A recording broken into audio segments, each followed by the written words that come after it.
Zealand are absolutely buzzing that you're sitting here on this desk tonight. Thank you very much for having me. A pleasure.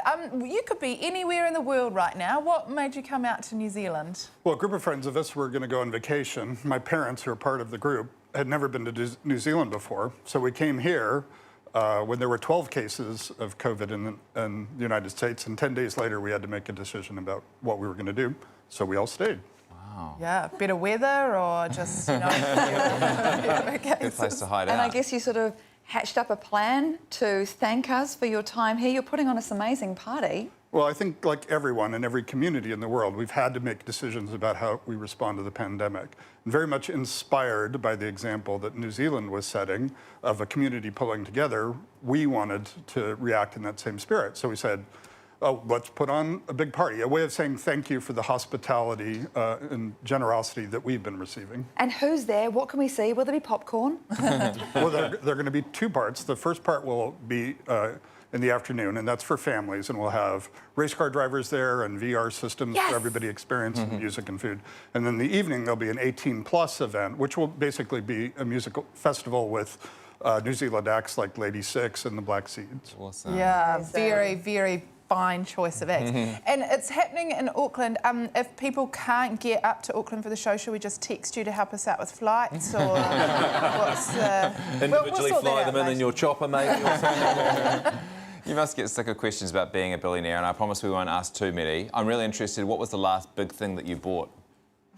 The last big thing, I bought a vacation to New Zealand, which turned out to be a great thing. You have said before that we are actually closer to living in the matrix than we might think with the opportunities that VR offer us. What do you think is next in the VR world? Where could we go? So with VR, you try to create these experiences that are very similar using hardware that you wear on your head. I think the next big step is something that is called brain-computer interfaces. And rather than going in through your eyes and your senses, we'll be able to create those experiences directly inside your brain. So just a portal into the back of your neck, like the Matrix? Yeah, they'll be both invasive and non-invasive, but yeah, and it's happening, I think, a lot quicker than people realize. Before we get to that part, can I ask if you've got any advice on when I play on my VR, how not to feel seasick when I take it off? So those are really bugs and defects in the systems. You should buy a better system. There are a bunch of these technical issues associated with frame rates and how much latency, and those are what are triggering what is called in our field is called simulator sickness. But those shouldn't exist. That's just a sign that they're not doing it right. I think the bug in your system is probably Pinot Gris. I mean, it doesn't the help. main thing. Hey, here's a computer question for you.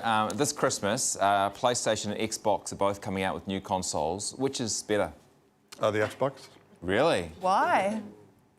Because it is. Because you used to work for Microsoft? I don't have a stake in that race. So obviously we do most of our development on personal computers. So, but of the two, I would definitely go with an Xbox. Gabe, what do you say to your family back home in the States who are struggling through this? And here you are living the dream in New Zealand. Do you have to kind of check what you say to them? Well, you know, it's hard. You know, you've got these friends and family. So coming here to the studio tonight, you're going downtown Auckland. It looks, to my eye, like a normal Friday night.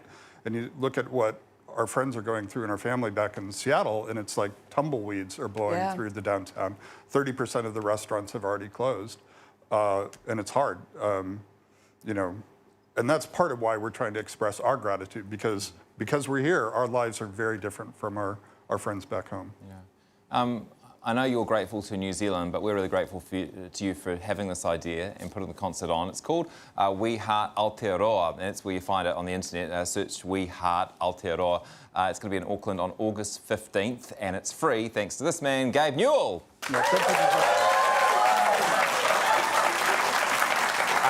You do have to register for tickets, though, OK? Put your details in. It's a little bit of a... Not just rock up, That's because right. you will be out. Which is totally the New Zealand way. Where's my free party? That's what I was going to do until I got the proper instructions. OK.